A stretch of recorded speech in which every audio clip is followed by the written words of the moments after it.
કારણ કે બ્રહ્માજી તો તથાસ્તુ કહેવાના હતા, પણ મનુષ્યને વાનરની સૂઝ, કારણ કે રાવણને ખબર હતી કે મનુષ્યને વાનર તો મારો ખોરાક છે, એ મને શું મારી શકે. ત્યારબાદ કુંભકર્ણ આવ્યો. કુંભકર્ણને કીધું બ્રહ્માજી માગ. કુંભકર્ણ ઇન્દ્રાસન માગવાનો હતો, એટલે ભગવાને સરસ્વતીને પ્રાર્થના કરી, સરસ્વતીને જીભ ઉપર બેહારી દીધી, એટલે કુંભકર્ણે નિંદ્રાસન માગ્યું. પ્રભુ નિંદ્રાસન આપો, પણ એક દી જાગીશ, 6 મહિના સુઈશ, એક દી જાગીશ, પાછો હુઈ જાય. કુંભકર્ણને નિંદ્રાસન આપ્યું અને વિભીષણ ને કીધું માગો. ત્યારે વિભીષણ રામ ભક્તિ માંગે. આ રીતે ત્રણેય ભાઈઓએ વરદાન માંગ્યા, પણ રાવણને વરદાન મળ્યા ને પછી જેમ ભાગે પરતવા લાગ્યા.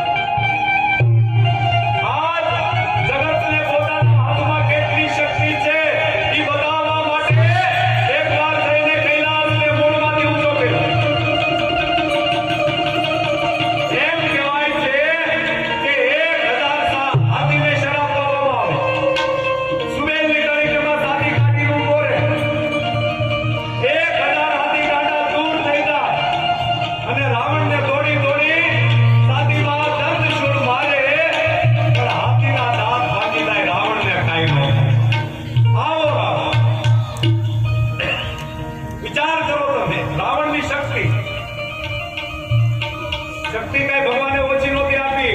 રાવણમાં બહુ શક્તિ હતી, પણ એમાં 1-2 ખામી હતી. બહુ શક્તિ હોય ને અને 1-2 ખામી હોય તો બધી શક્તિનું પતન થઈ જાય છે. આ રાવણ સૌંદર્ય જોવે એટલે એનો શિકારી હતો બાપ. કોઈની સુંદરતા જોવે, રાવણના રાક્ષસે આ તરત લાંબા થઈ જતા.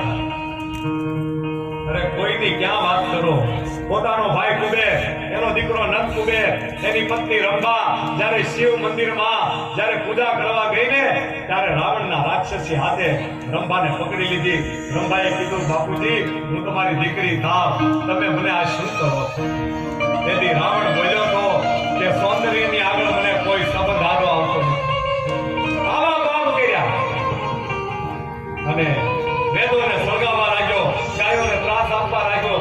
આવો ભયંકર પાપી રાવણ. એ માટે ભગવાનને અવતાર લેવો પડશે.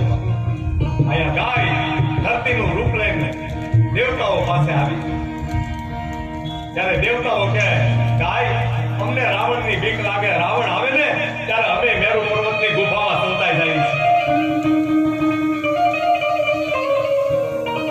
ગાય કે મને આ ધરતીનો વજન નથી લાગતો, 18-12 વનસ્પતિનો વજન નથી લાગતો, આટલા બધા પર્વતો, આટલી બધી નદીઓ, આટલા સમુદ્રો, એનો મને વજન નથી લાગતો, પણ આ પાપી રાવણનો મને વજન લાગે. પાપ ભરાણો. ત્યારે દેવો કે અમે પણ આમાં કાંઈ ન કરી શકીએ, ચાલો આપણે બધા બ્રહ્માજી પાસે જઈએ, શિવ પાસે જઈએ અને આ ભગવાનને કહી કે હવે પ્રગટ થાવ. બધા શિવ પાસે આવે છે. બધા શિવને કે ભગવાન